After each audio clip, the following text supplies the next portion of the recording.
When did you last speak with President Biden? I don't have the exact date, but it's been certainly since the since the shooting. So you have spoken to the president since the assassination attempt on President Trump's life? Yes, sir. And what was the mental state of the president? We had a perfectly professional conversation. And are you, do you have any scheduled briefings of the president upcoming? Not at the moment specifically scheduled, no. In 2016 and 2015, top FBI officials infamously texted about, quote, their insurance policy to make sure Trump was never elected or inaugurated as president. Have any FBI agents texted, emailed, or expressed disappointment that Trump survived the assassination attempt or otherwise editorialized about the assassination attempt?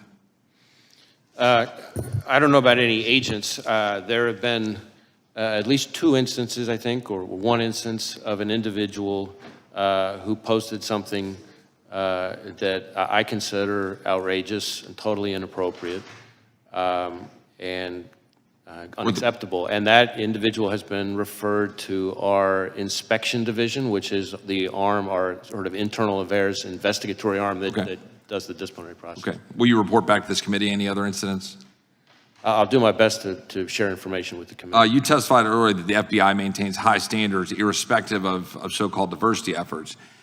Is it true that in December of 2016, former Director Comey lowered the passing standards for Phase 1, allowing an influx of previously unqualified applicants to continue in the hiring process who normally would have been stopped back in December of 2016?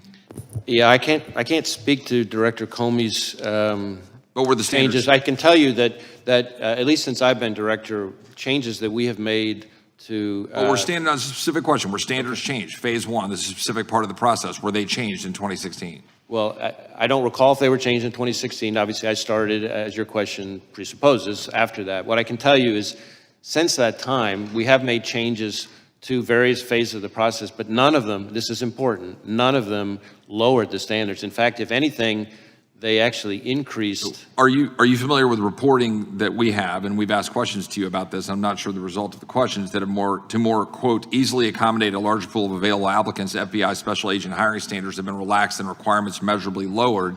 This according to a group of former agents who have testified about this and written a report and submitted it to Congress.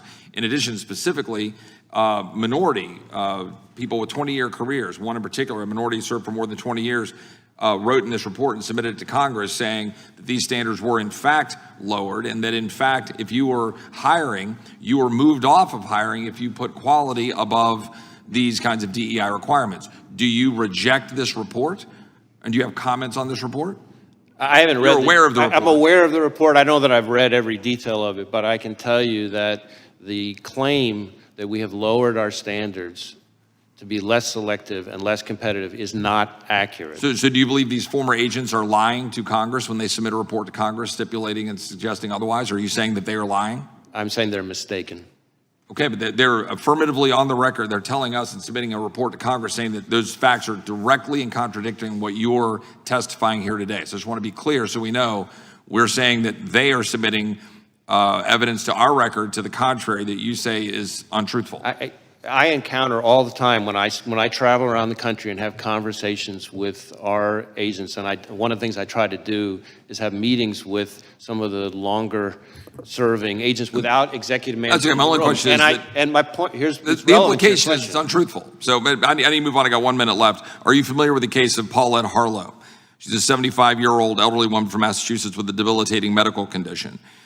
She was prosecuted for violating the FACE Act and sentenced to 2 years in prison. She has to go to Texas in 2 weeks. She was praying at an abortion clinic in Washington, D.C. The FBI interrogated and investigated her. Do you think it is appropriate for a 75-year-old woman who is praying at a clinic in D.C. to be put in prison for 2 years for that activity? Just a simple question. Do you think that's appropriate? I'm not familiar with the specific case.